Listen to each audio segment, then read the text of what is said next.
What are your key takeaways from Dayforce Discover 2025? This week was great. A lot of energy here in the room. I think, talking to some of your customers, there's just a lot of excitement for what Dayforce is solving. I'm a big fan. I'm a former practitioner. I've been an analyst now for a decade, following Ceridian, now Dayforce.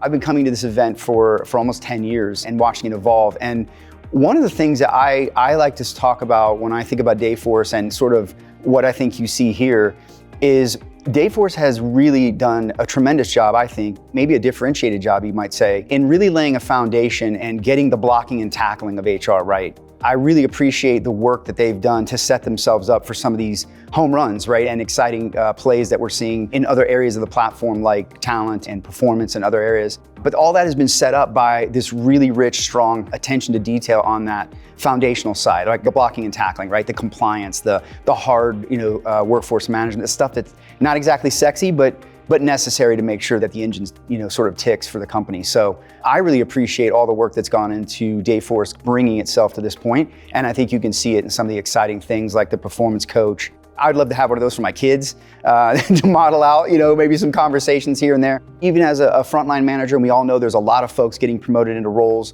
that might not have the leadership training. That's invaluable, right? To be able to learn and achieve something, a skill, really a coaching skill on the fly and in the flow of things. I think that's tremendous. And how much more better too for those that are already maybe skilled at it to get those extra reps and practice with, different personalities and generations and scenarios. So ultimately, I think Dayforce is really solving some material problems for HR that I really love.